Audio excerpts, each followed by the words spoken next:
So one thing, it's just a good manifestation thing, and that I've noticed a lot in my own life is that when something goes right, you should celebrate it some way.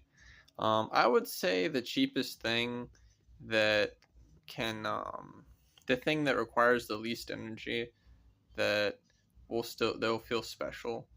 They'll be like, oh yeah, I'm treating myself.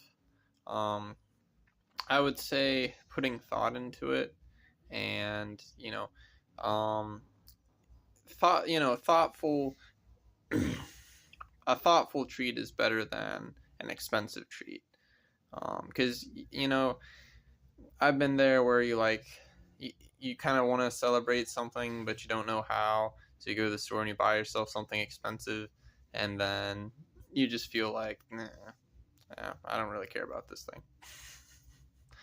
And then actually that's like negatively reinforces it, like, ah, no matter what I do for myself, it won't make me happy or something like that. And this wasn't a manifestation thing. This was just, or I didn't do it at that point, with some kind of idea about manifestation. It was just like, um, just felt right to do, I guess.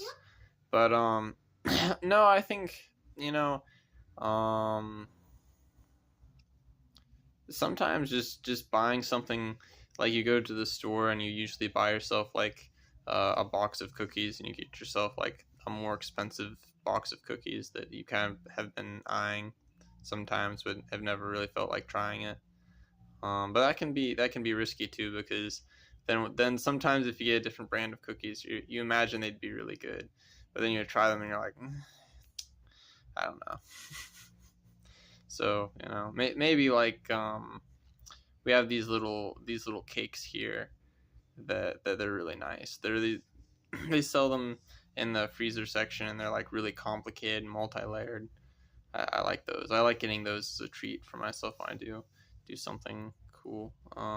Just do something I want to sort of psychologically reward myself for. But no, I've seen it, like when you do effectively reward yourself, that just like pours rocket fuel on the endeavor you're trying to expand. Um, I think sometimes spirits or spirit guides can try and delay whatever you're doing, or try and point you towards something more like natural to you. So you should be sensitive to that sort of thing. But in general, giving yourself a little reward. It's sort of a it's sort of like an offering to the project, to the endeavor, and it's also like an appreciation meditation. Like you're physically showing appreciation, and therefore it's appreciating whatever it is you're showing appreciation towards.